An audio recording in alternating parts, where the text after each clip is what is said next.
ও গো নবী তোমার আখলাক অপরূপ, সবচেয়ে সুন্দর ভুবনে তোমার রূপ। আলহামদুলিল্লাহি রাব্বিল আলামিন ওয়াসসালাতু ওয়াসসালামু আলা সাইয়্যিদিল মুরসালিন আম্মা বা'দ ফাআউযু বিল্লাহি মিনাশ শাইতানির রাজীম বিসমিল্লাহির রহমানির রহিম। আসসালাতু ওয়াসসালামু আলাইকা ইয়া রাসূলুল্লাহ ওয়া আলা আলিকা ওয়া আসহাবিকা ইয়া হাবিবাল্লাহ। আসসালাতু ওয়াসসালামু আলাইকা ইয়া নবিয়াল্লাহ ওয়া আলা আলিকা ওয়া আসহাবিকা ইয়া নূরাল্লাহ।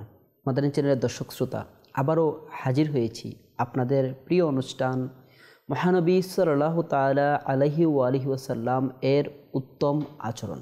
জি হ্যাঁ, আমাদের আকা মাক্কি মাদানী মুস্তাফা সাল্লাল্লাহু তাআলা আলাইহি ওয়া আলিহি ওয়াসাল্লাম এর বিভিন্ন জাতি, শ্রেণী, বর্ণ নির্বিশেষে সকলের সাথে কেমন উত্তম আচরণ ছিল, আবার সমাজের নিকৃষ্ট ক্ষতিকারকদের ব্যাপারে কেমন সতর্কতা নির্দেশ করেছিলেন এবং কি প্রকার সাবধান করেছিলেন, তাদের সাথে কীরূপ আচরণ ছিল, আসুন না এই ব্যাপারে বিস্তারিত জানার আগেই প্রিয় আকা মাক্কি মাদানী মুস্তাফা সাল্লাল্লাহু তাআলা আলাইহি ওয়া আলিহি ওয়াসাল্লাম এর উপর দরুদ শরীফ পাঠ করার একটি ফজিলত শ্রবণ করে নিই। হুজুরে আকরাম নূরে মুজাসসাম শাহে বনি আদম সাল্লাল্লাহু তাআলা আলাইহি ওয়া আলিহি ওয়াসাল্লাম ইরশাদ করেন, তোমরা নিজেদের বৈঠককে আমার প্রতি দরুদ শরীফ পাঠ করার মাধ্যমে সজ্জিত করো,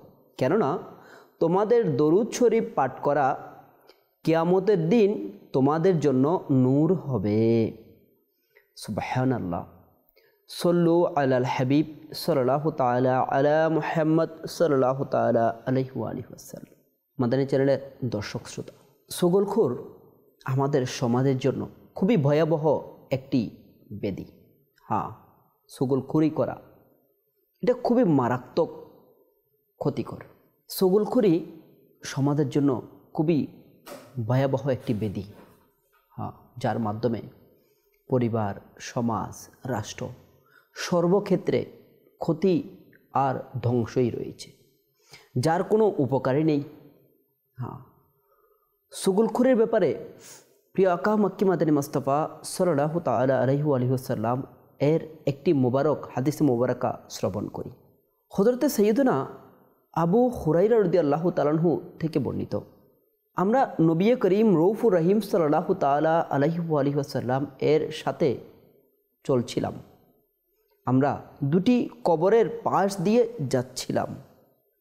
হুজুর সাল্লাল্লাহু তাআলা আলাইহি ওয়া আলিহি ওয়াসাল্লাম দাঁড়িয়ে গেলেন, সুতরাং আমরাও হুজুর সাল্লাল্লাহু তাআলা আলাইহি ওয়া আলিহি ওয়াসাল্লাম এর সাথে দাঁড়িয়ে গেলাম।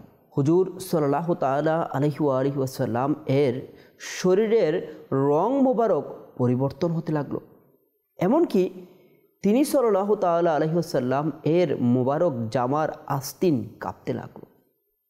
আমরা আরজ করলাম, ইয়া রাসূলুল্লাহ সাল্লাল্লাহু তাআলা আলাইহি ওয়া আলিহি ওয়াসাল্লাম, কি ব্যাপার?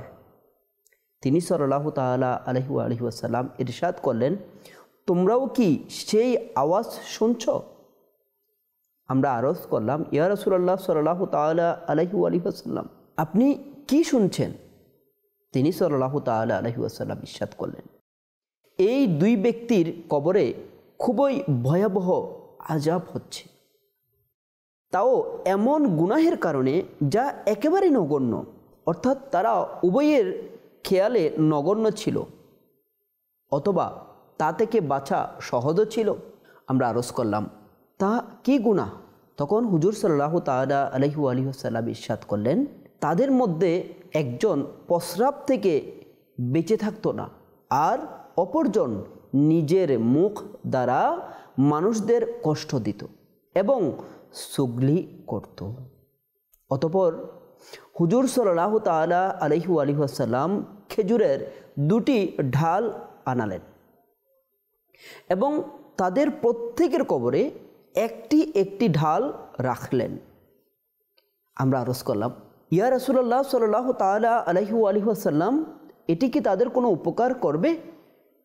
হুজুর সাল্লাল্লাহু তাআলা আলাইহি ওয়াসাল্লাম ইরশাদ করলেন, হ্যাঁ, যতক্ষণ এই দুটি ঢাল সতেজ থাকবে তাদের আযাব কম হতে থাকবে। সুবহানাল্লাহ। মাদানী চ্যানেলের দর্শক শ্রোতা, আমরা খুবই মোবারক একটি হাদিস মুবারাকা শ্রবণ করলাম, যার মধ্যে 3টি উল্লেখযোগ্য মাদানী ফুল আমরা গ্রহণ করতে পারি। একটি তো আমাদের আকা মাক্কি মাদানী মুস্তাফা সাল্লাল্লাহু তাআলা আলাইহি ওয়াসাল্লাম এর মহান আল্লাহ তাআলার দানক্রমে ইলমে গায়েব অর্জিত হওয়া প্রমাণিত হয়। হ্যাঁ, তাই তো হুজুর সাল্লাল্লাহু তাআলা আলাইহি ওয়াসাল্লাম ওই দুটি কবরের ভিতরে যে আযাব হচ্ছে তা দেখতে পেলেন এবং আওয়াজ শুনতে পেলেন। শুধু কি তাই, কেমন ইলমে গায়েবের অধিকারী ছিলেন। ওই দুইজনের কবরে কোন গুনাহের কারণে আযাবে পতিত হয়েছে তাও বলে দিলেন। হ্যাঁ, এর দ্বারাই প্রমাণিত হয় আমাদের আক্কা মাক্কি মাদানী মুস্তাফা সাল্লাল্লাহু তাআলা আলাইহি ওয়াসাল্লাম এর ইলমে গায়েব সম্পর্কে। হ্যাঁ, মাদানী চ্যানেলের দর্শক শ্রোতা, দ্বিতীয় মাদানী ফুল, কবরে সতেজ ফুল বা সবুজ পাতা রাখা কখনোই বিদআত নয়, বরং হুজুর সাল্লাল্লাহু তাআলা আলাইহি ওয়াসাল্লাম এর হাদিসের আমল, আর এটা সুন্নত দ্বারা প্রমাণিত। বুখারী শরীফের মধ্যে হযরতে বুরাইদা আসলামী রাদিয়াল্লাহু তাআলা আনহু এই ওসিয়ত করেছিলেন যে আমার কবরে দুটি সতেজ ঢাল গেঁথে দিবে। আল্লামা খাত্তাবী রহমতুল্লাহ তাআলা আলাইহি বলেন, যখন সবুজ ঢালের তাসবিহ দ্বারা মৃতের আযাব কমে যায়, তবে কবরের পাশে যদি কোনো মুসলমান কোরআনে কারীম তেলাওয়াত করে তবে তা আরও বেশি পরিমাণে মৃতের আযাব কমাবে। কেননা প্রকাশ্য যে কোরআন তেলাওয়াতের বরকত ফজিলত গাছের ঢালের তাসবিহ পাঠ করা থেকেও অনেক গুণ বেশি উত্তম। মাদানী চ্যানেলের দর্শক শ্রোতা, সাধারণত বিভিন্ন কবরের উপর কিংবা পাশে বিভিন্ন গাছের ঢাল পুঁতে দেওয়া হয়, যার দ্বারা ওই গাছের ঢাল যতক্ষণ পর্যন্ত সতেজ থাকে ততক্ষণ পর্যন্ত মহান রব্বুল আলামিনের উপর তাসবিহ পাঠ করতে থাকে। সুবহানাল্লাহ।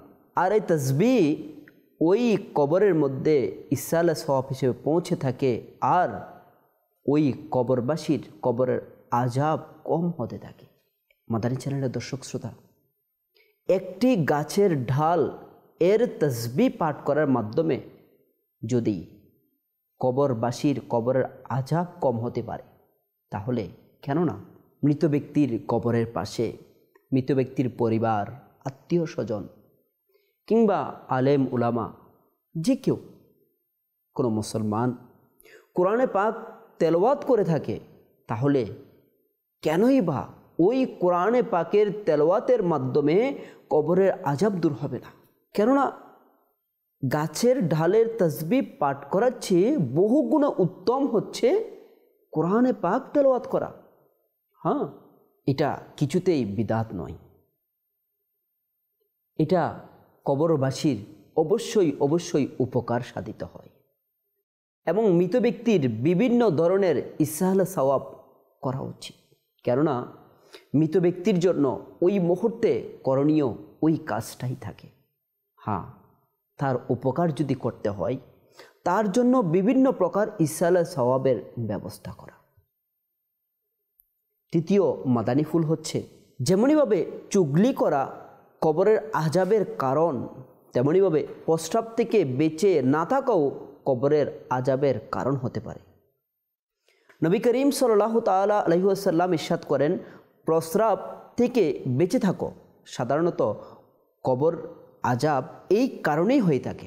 হযরত সাইয়েদনা কাতাদা রাদিয়াল্লাহু তাআলা আনহু বলেন, আমাকে বলা হলো যে কবরের আযাবকে 3 ভাগে ভাগ করা হয়েছে। 1/3 আযাব গীবত করার কারণে, আর 1/3 আযাব চুগলির কারণে, আর 1/3 আযাব প্রস্রাব থেকে বেঁচে না থাকার কারণে। আফসোস, শতকোটি আফসোস, ইলমে দিন না জানার কারণে আজ অহরহ সমাজের মধ্যে দেখা যায়, যুবকদের মধ্যে দেখা যায় প্রস্রাব থেকে বেঁচে থাকা, পবিত্রতা অর্জন করা, নাপাকি থেকে বেঁচে থাকা, দ্বীনি শরিয়া অনুযায়ী পবিত্রতা অর্জন করা সম্পর্কে ইলমে দিন না থাকার কারণে আজ নাপাকির মাধ্যমেই জীবন অতিবাহিত হয়ে যাচ্ছে। কিন্তু আফসোস, ওই উদাসীনতা, অবহেলা, যেটা একটু চেষ্টা করলেই, খেয়াল করলেই ইলমে দিন অর্জন করার মাধ্যমে বেঁচে থাকা যেত,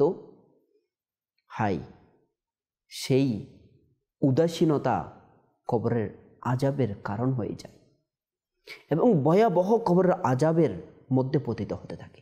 আর সুগুলখুরির কথা কী বা বলব, আমরা শুনতে পেলাম হযরত কাতাদা রাদিয়াল্লাহু তাআলা আনহু বললেন, 1/3 কবরের আযাব পেতে থাকে সুগুলখুরির কারণে। মাদানী চ্যানেলের দর্শক শ্রোতা, সুগুলখুরি এটা কি? কারো কথা ক্ষতি সাধনের উদ্দেশ্যে অপরের নিকট পৌঁছানোটাই হচ্ছে চুগলি। চুগলির সংজ্ঞা হলো যে মানুষের মাঝে ফেসাদ সৃষ্টি করা, একজনের কথা অপরজনকে বলা, কিন্তু এর উদ্দেশ্য ক্ষতি সাধন করা। চুগলির মাধ্যমে পরিবার, সমাজ, আত্মীয় স্বজন, বন্ধু বান্ধব, ক্রেতা বিক্রেতা, সমাজের কোনো স্তরেই ধ্বংস থেকে বেঁচে নেই। এই চুগলি নামক ব্যাধির কারণে আজ পরিবারের মধ্যে, ভাই ভাইয়ের মধ্যে, বউ শাশুড়ির মধ্যে, আত্মীয় স্বজনদের মধ্যে, এমনকি মালিক কর্মচারীর মধ্যে, যাদের মধ্যে গভীর আন্তরিক সম্পর্ক ছিল, যাদের একে অপরকে ছাড়া চলতে পারত না, একে অপরকে ছাড়া খেতে পারত না, একে অপরের সাথে গভীর আন্তরিক সম্পর্কের মধ্যে আবদ্ধ ছিল, আজ একটা চুগলি তাদের মধ্যে এমন পরিস্থিতি তৈরি করে দিয়েছে, আজ কেউ কারো চেহারাই দেখতে পছন্দ করেন না, ঘৃণা করেন, আওয়াজ শুনতে পাচ্ছেন না, বিরক্ত হয়ে যান, মহব্বত দূর হয়ে যায়, এমনকি একে অপরের ক্ষতি করার জন্য উঠে পড়ে লেগে থাকে। আল্লাহ তাআলার পানা, একটি পর্যায়ে এমনও হয়ে যায় হত্যাকাণ্ড সৃষ্টি করে দেয়। চুগলখুরি থেকে পরিবার, সমাজ, রাষ্ট্র, এমনকি ধর্মীয় মসজিদের ইমাম কমিটি, কোনো সম্পর্ক, কোনো খাতকে যেন ধ্বংস থেকে বাদ দেয়নি। পবিত্র কোরআন পাকের মধ্যে মহান রব্বুল আলামিন চুগলি সম্পর্কে ইরশাদ করেন, কাঞ্জুল ইমান থেকে অনুবাদ, খুব নিন্দুক, এদিকের কথা ওদিকে লাগিয়ে খুব বিচরণকারী।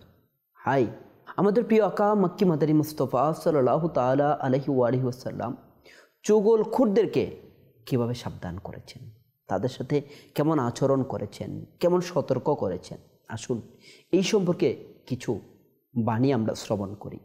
প্রিয় নবী রাসূল আরবি সাল্লাল্লাহু তাআলা আলাইহি ওয়াসাল্লাম ইরশাদ করেন, গীবত এবং চুগলি ইমানকে এমনভাবে কর্তন করে দেয় যেমন করাত গাছকে কর্তন করে দেয়।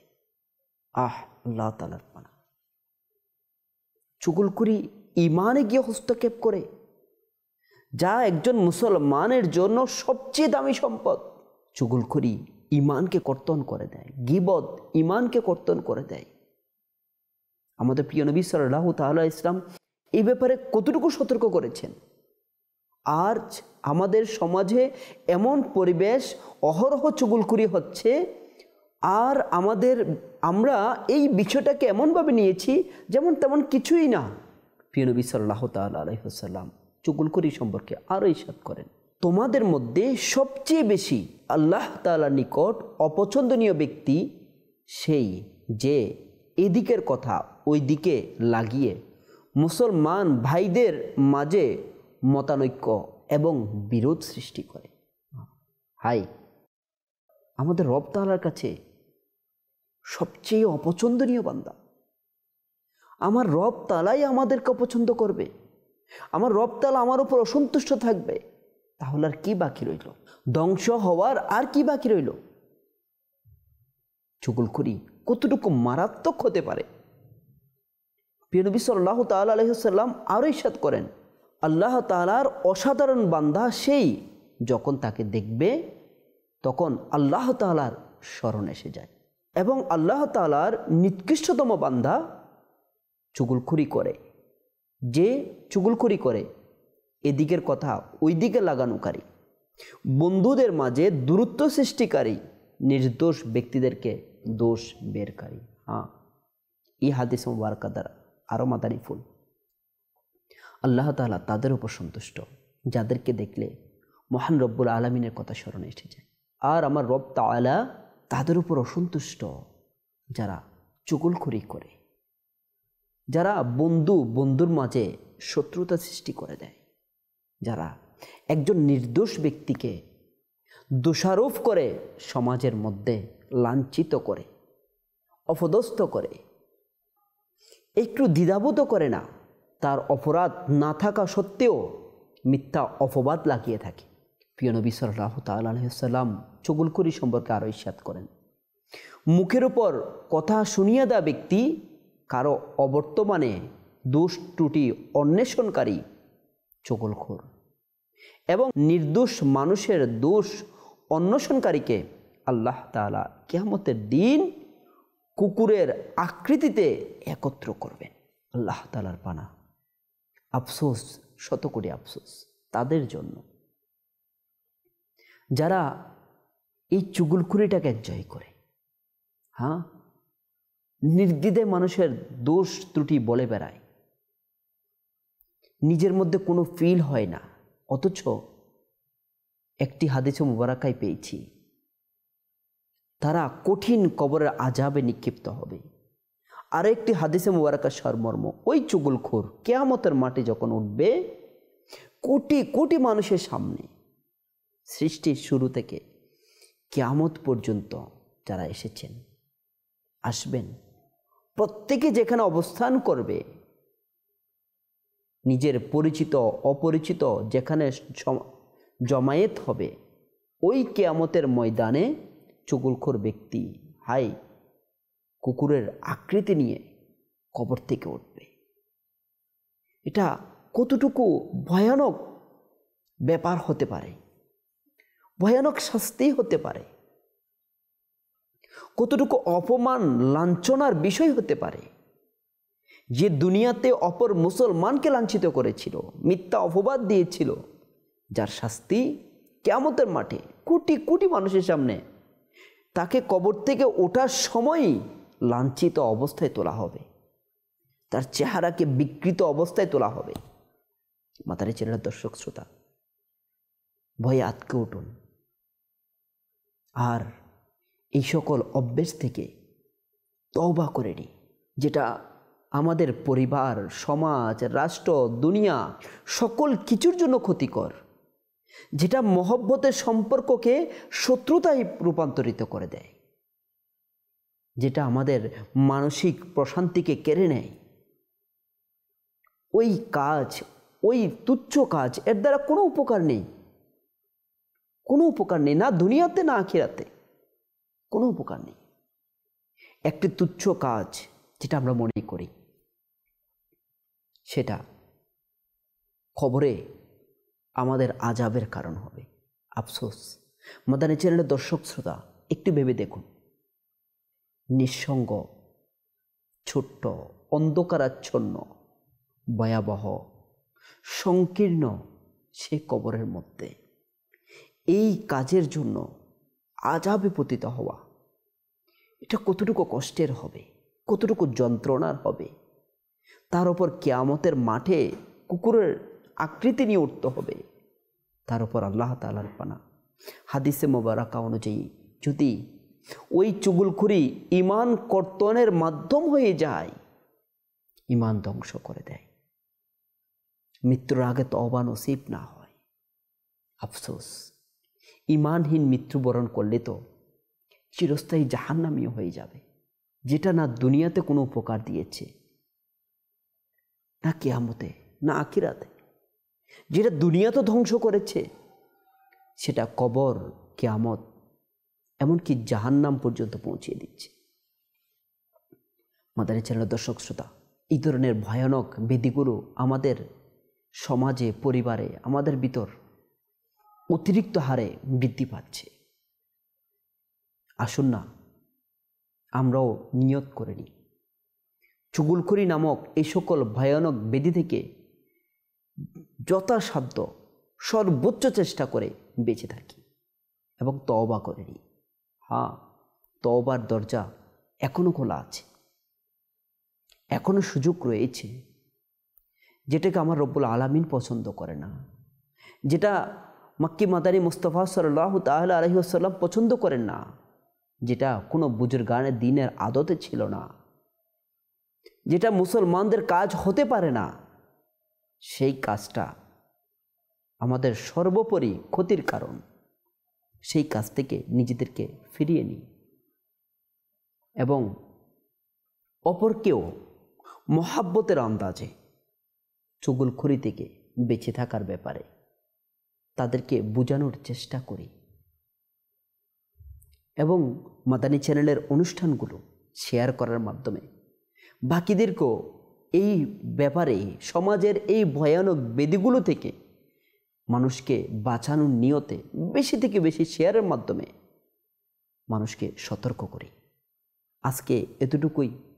আগামী পর্বে আবারও হাজির হব আরও একটি প্রিয় নবী সাল্লাল্লাহু তাআলা আলাইহি ওয়াসাল্লামের উত্তম আচরণের ধরন নিয়ে।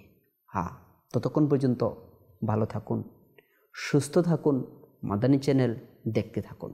সল্লু আলাল হাবিব সাল্লাল্লাহু তাআলা আলা মুহাম্মদ সাল্লাল্লাহু তাআলা আলাইহি ওয়াসাল্লাম। ও গো নবী, তোমার আখলাক অপরূপ, সবচেয়ে সুন্দর।